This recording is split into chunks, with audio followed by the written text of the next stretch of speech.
Welcome back to Franklin Covey's On Leadership podcast series. My name is Scott Miller. I serve as your weekly host and interviewer. I'm also the author of the book, Master Mentors, 30 Transformative Insights from Our Greatest Mind, pulled from some of my 30 favorite interviews from this On Leadership podcast, available, of course, on Amazon, where I've just released for pre-order Master Mentors Volume 2, 30 new transformative insights from 30 new master mentors from this podcast, available now for pre-order on Amazon, available the first week in October, on our way to 10 volumes in Master Mentor. Both books are drawn from some of the most transformative insights from guests on our first 225 episodes on this podcast. Today, we have a giant, an intellectual, emotional giant. His name is Dr. Daniel Goleman. He, of course, is the author of about a dozen books. He is a two-time Pulitzer Prize-winning nominee. He is an author, keynote speaker, coach, advisor. His book, of course, Emotional Intelligence, has changed the landscape for how hundreds of millions of us work and interact throughout our days. I had the privilege of seeing him speak at the World Business Forum several years ago. And today, we're honored that from just north of New York City, Daniel Goleman is joining us from his home. Daniel, welcome to On Leadership. Thank you, Scott. It's very kind of you to have me. Daniel, it's an honor to have you on. As you know, this podcast is the world's largest weekly leadership podcast, and people come to us every week for insights, for transformational insights from best-selling authors, business titans, celebrities, researchers, or people who perhaps have no fame, but have paid the price to perhaps recover from a trauma or learn something from their own research and practice. And today, you are a fantastic addition to our now almost 4-year podcast series. Daniel, will you take a few moments of course, the world knows you from being the author of numerous books, including your seminal book, Emotional Intelligence. Would you maybe rewind a couple of decades and talk a bit about what has been your professional journey to become what is now one of the most famous authors of our generation? Yes, well, I never set out to become a famous author. It just happened. I started in clinical psychology. I got a PhD in that at Harvard years and years ago, and went into journalism at a time when that was looked askance in the academic world. Yep. And ended up working on the science desk of the New York Times, covering the brain and behavior, which led me actually to write the book Emotional Intelligence. A friend of mine, Peter Salovey, who's now the president of Yale University, had written an article called Emotional Intelligence in a rather obscure journal. My job at the Times was to read as many journals as I could find and see if there was anything that was new, interesting, relevant to people's lives. And I thought, wow, emotional intelligence, what a great phrase. It's an oxymoron. You can't put intelligence together with emotions. But then I realized it meant being intelligent about emotions. And that led me to go circle around back to my psychology days and look at the brain science underneath emotional intelligence to develop my own model of emotional intelligence, and then to look into the leadership literature and to understand the many, many ways in which being emotionally intelligent helps you as a leader be more effective and helps the people you lead have better performance. Daniel, why do you think your work has been so transformative to millions of people and hundreds of thousands of organizations that teach the skills and have them as part of their competencies? I mean, I'm going to guess there isn't a company in the world that doesn't have emotional intelligence as a leadership competency, whether you're an individual producer or you're just a leader of people. Why do you think it's become so in vogue? Well, I think there are a few reasons, actually, Scott. First of all, it's intuitive.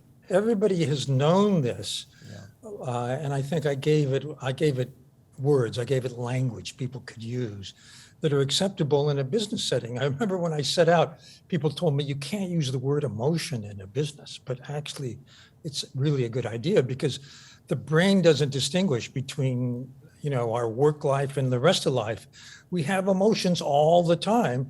And in fact, they have a very powerful effect on how well we can use whatever talents we have, our intelligence or coding or whatever it may be, whatever technical skill. If you're in a bad mood, if you're anxious, if you're fearful, if you're angry, it's going to lower your ability to use whatever talent you have. And if you're in an upbeat mood, enthusiastic, energized, as you well know, Scott, you're going to be at your best. And the data now on business performance in leadership is so strong, showing that leaders need this skill set if they're going to be effective and if the people they lead are going to be effective. To that point, Daniel, is our emotional intelligence fixed? Is there sort of a finite boundary of how we can grow it and we have to sort of dive deeper? Or do you think the majority of us can broaden that and develop that into a strength, if you will, an actual leadership competency for our own brands, our own reputations?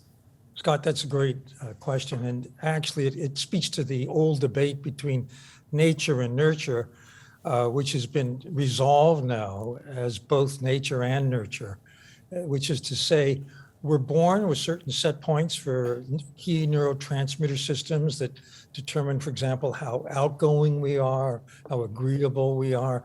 But, and this is the really key point, IQ is fixed. It's really an index of how quickly you can learn new material. And it pretty much doesn't change from childhood on. Emotional intelligence, in contrast, is learned and learnable. And we learn it through life. When a parent picks up a crying baby and soothes it, that baby's brain is learning how to soothe itself. Parents are the first mentors in emotional intelligence. If you're an executive, if you're a manager, and you want to get better at emotional intelligence competencies, which I recommend, you can do it. But there's a window of opportunity in childhood into the mid-20s when the emotional and social circuitry of the brain is actually taking shape. And after that time, we just have to put more effort and time into learning because we have to overcome whatever habits we picked up. Maybe we're bad listeners and we want to learn to be a better listener. Well, now we've got to, first of all, be mindful and notice here's a chance for me to practice being a good listener and then make the effort to do it. And our data shows if you make that effort consistently in, about 6 months, you're going to do the new behavior, listening well, naturally without having to think about it. And that means there's been a change in underlying brain circuitry. That's going to stick with you for the rest of your life. Daniel, let's go deeper on that. Let's talk about the dimensions of emotional intelligence. Would you kind of maybe walk us through what those dimensions look like? And are there some that are the most prevalent in leaders and some that perhaps have the biggest deficit that we should be mindful of working on? Sure. Thank you for asking me. There are 4 parts to my model. There's self-awareness, knowing what you're feeling and how it's affecting your thinking, your perception, your impulses, being able to master yourself, to handle your emotions well, to keep your eye on the goal, to stay positive, to be adaptable. That's the second part, that's self-mastery. The third is empathy, knowing what other people are feeling, tuning into them. And the fourth is using all of that together to have effective relationships. And Scott, within each of those 4 domains are nested specific competencies of emotional intelligence. So for example, when it comes to self-mastery, there's emotional balance, keeping yourself from being overwhelmed by negative emotions and nurturing positive ones, being optimistic no matter what happens, being adaptable and nimble and handling new challenges, and keeping your eyes on your goal. Each of those is a particular competence. Each domain has these competencies. And I think it's crucial for a leader to realize, I was just talking to someone who does assessments of people in C-suites. And she says, everyone in a C-suite has the achievement competence in spades. They keep their eye on their goal. That's why they're in the C-suite. But she said, if they don't temper that with empathy and caring about the people they lead, they're going to burn people out. The most talented people are going to leave. They're going to have a high turnover rate. And in fact, our data shows that. In fact, you've said that most CEOs are hired for their intellect and their business competence, but they're fired for their lack of emotional intelligence. Speak to the millions of members that are watching this, that are in the C-suite or on their way up, and sort of what shot across the bow might you give executive level leaders to make sure they're not part of that continuing statistic of high on intellect and business acumen, but perhaps oftentimes low on the EQ side? Not always, but sometimes. Well, yes, and I don't think it's either or. I think it's both and. I think you do need the business skills, no question. That's baseline. But what differentiates people who stand out from their peers is emotional intelligence. Do you work toward your goals? Do you stay calm and clear when other people are going, really upset and not thinking well? Are you able to influence people, persuade them, inspire them? Do you listen well? Do you communicate well? These are all emotional intelligence abilities. And these are the differentiators of people who are outstanding leaders from people who are just mediocre. Dino, talk about the power of self-regulation. And are there some specific actions that everyone could take or remember or a process to realize where they might be tripping up? So talk about why self-regulation is so important to emotional intelligence. And for those of us who may not naturally self-regulate well, what are some tips or tiny habits or tricks we could be thinking about to make it a skill, make it a competency? Yeah, that's a great question, because I think it's crucial. If you blow up at people, if you feel panicked or anxious, like 2 a.m, you wake up worrying about something at work, you're not managing your emotions well. So self-regulation really means to handling your own emotions so that they don't get in the way of your functioning. And there are a number of ways to do that. One method, actually, it's used by special forces. I'm about to do a webcast to the Ukraine to help people there. It's called the box breath, or 4-4-4. And when you feel yourself losing it, you take a deep breath in, 1, 2, 3, 4. You hold it as long as you can, 1, 2, 3, 4 or longer, and you exhale very long. And this shifts your physiology from the fight or flight sympathetic nervous system arousal to the relax and recover mode. That's one quick trick. There's another, which is to be mindful of your emotions and notice what you're feeling, not let it just sweep you up and in some frenetic response to the situation, but to notice, oh, I'm getting angry, or I'm getting anxious. And then to manage that emotion better. And by the way, the minute or the moment you name the emotion, you've already activated the prefrontal cortex, which your emotional centers had paralyzed, and you're shifting the energy so that it becomes easier to get over that upset. And then there's mindfulness. Mindfulness is a very powerful method. Many people in the business world now use it. If you practice it every day, like paying attention to your in-breath, to your out-breath, you do it for 5 minutes, 10 minutes in the morning, it resets your metabolism so that when you do get, encounter the stressor at work, you are triggered less often. If you are triggered, it's not as intense, and you recover more quickly. Resilience is how long it takes you from the peak of upset to get back to relaxed. And finally, I'll recommend the Personal Sustainability Index. It's an inventory I developed with my colleague, Richard Boyatzis, who teaches management at Case Western. And it's a way of assessing your own life in terms of how many sources of stress you have and how that's balanced or not with ways to recover, with uplifts, with things that get you into that recovery mode. And we need a good balance in our day.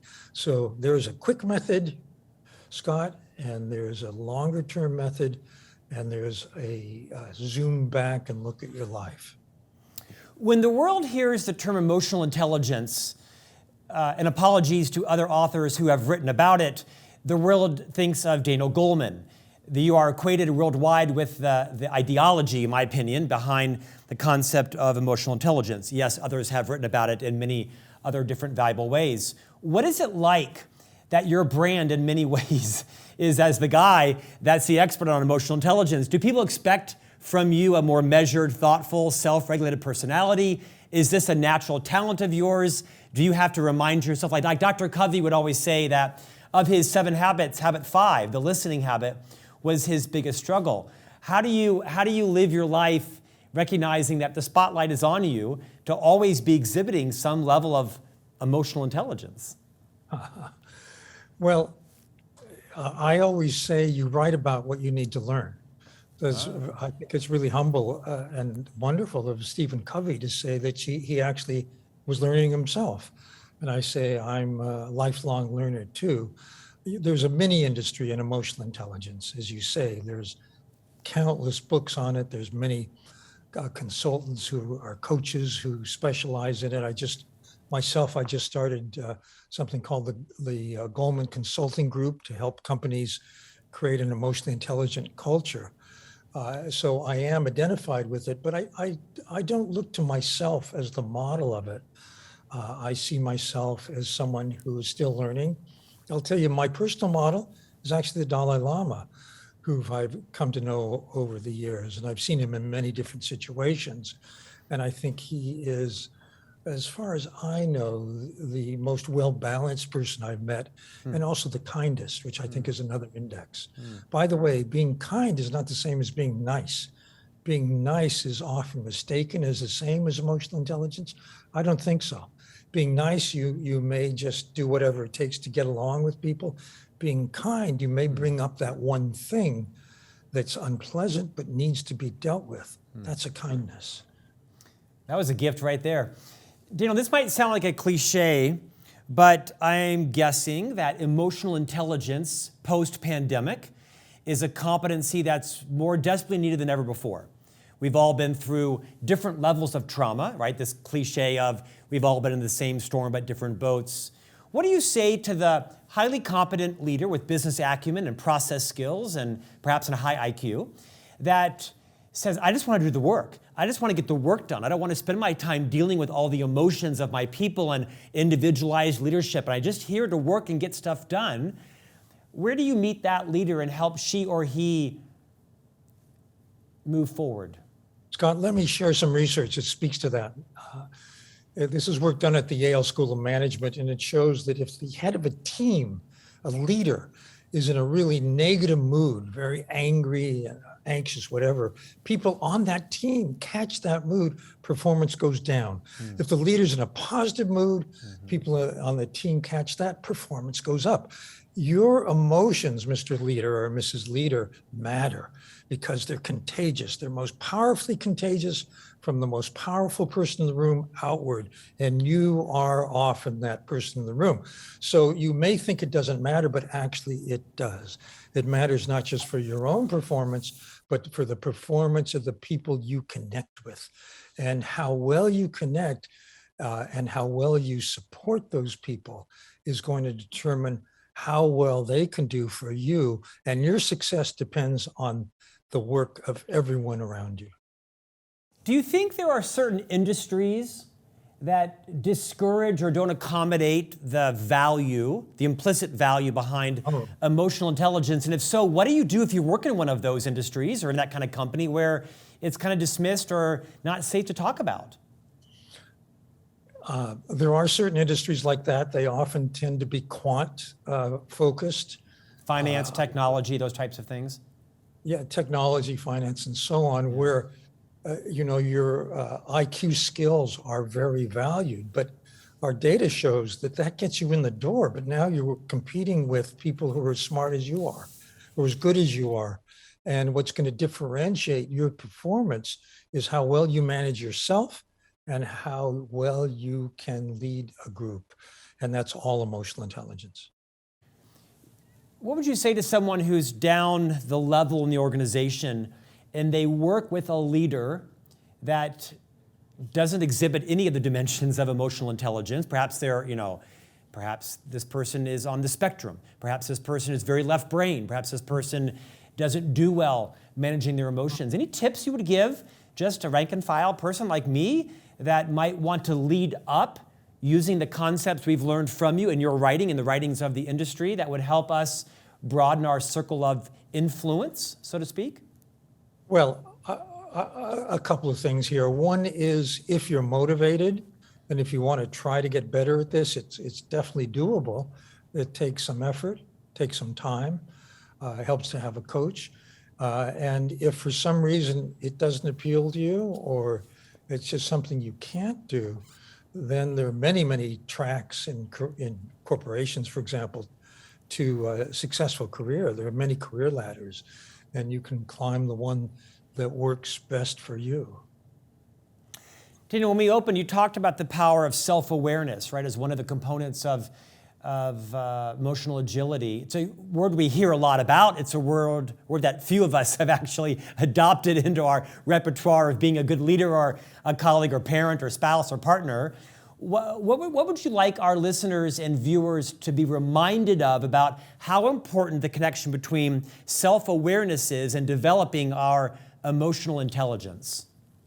It turns out to be crucial to be able to tune into your own feelings. It's interesting because this is the least visible competence, but it may be the most important. Our data shows, for example, if you do a self-assessment and then people who know you well, whose opinions you trust, who you choose, assess you on the same variables, but do it anonymously, you're going to get a self-rating versus how others see me rating. The bigger the gap between your self-rating and how others see you, that is, the poorer your self-awareness, it turns out the less likely you can develop strengths across the board in emotional intelligence.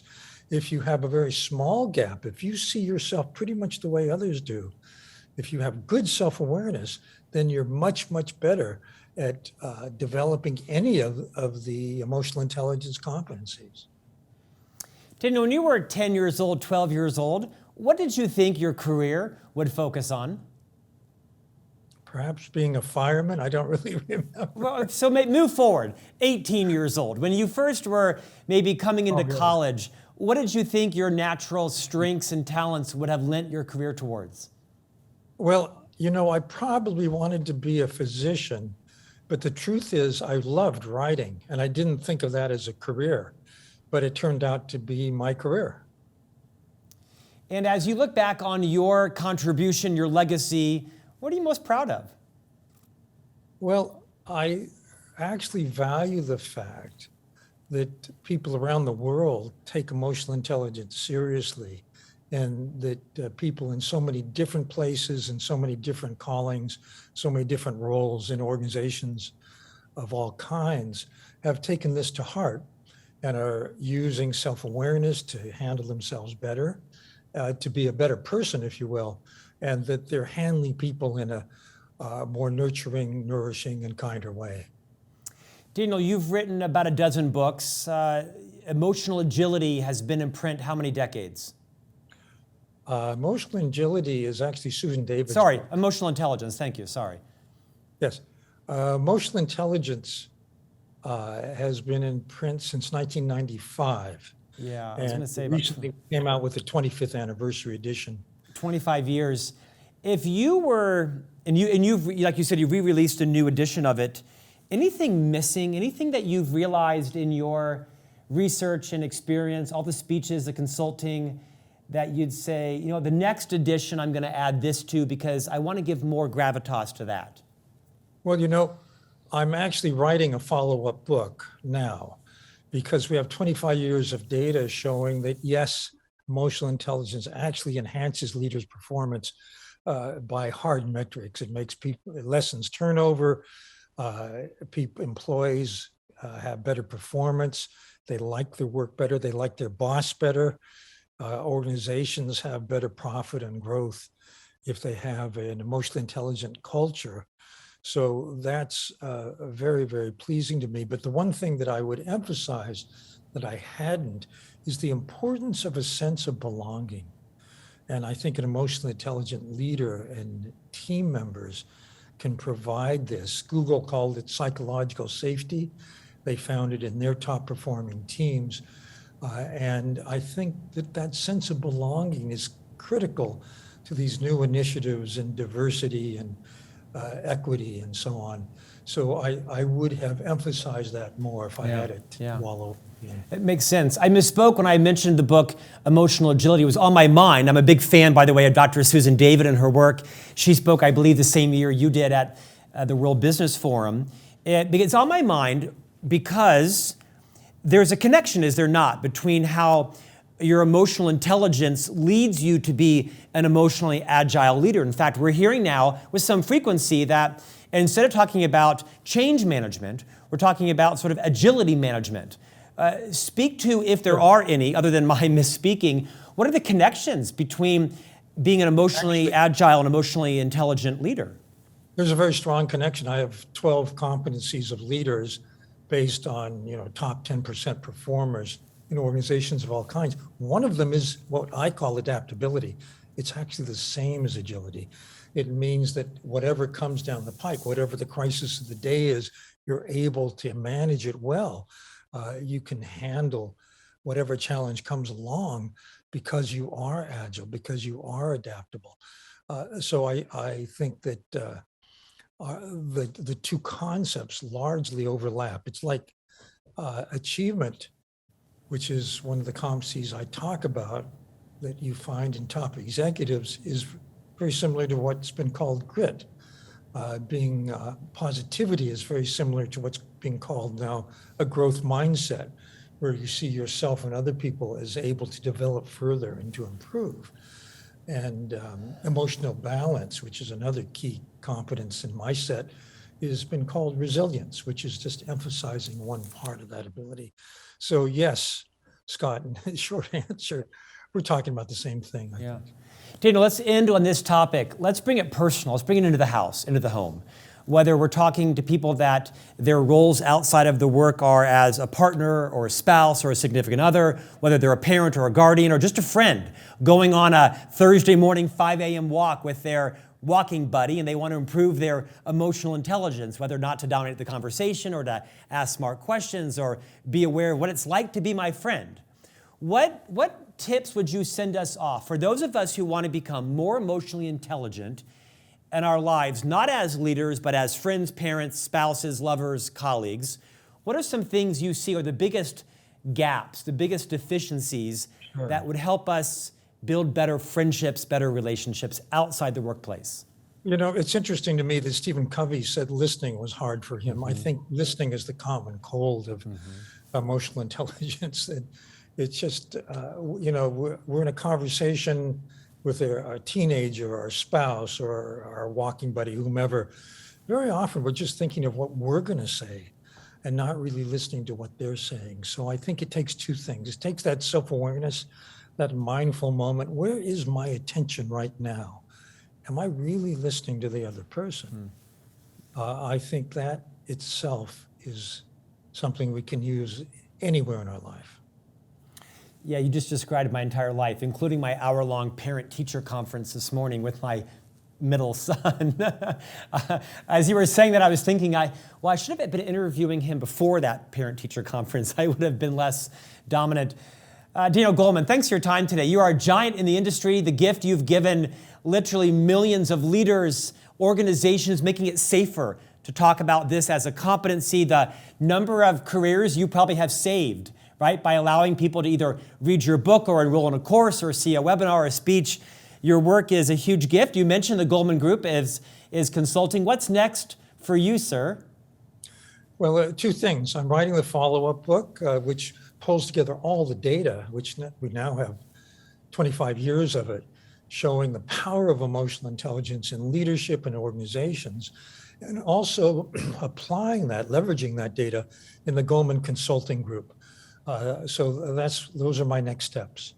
Daniel Goleman, thanks for investing your time in our audience today. We appreciate you joining the On Leadership series. Best of success to you. Thanks so much, Scott. It's been a pleasure.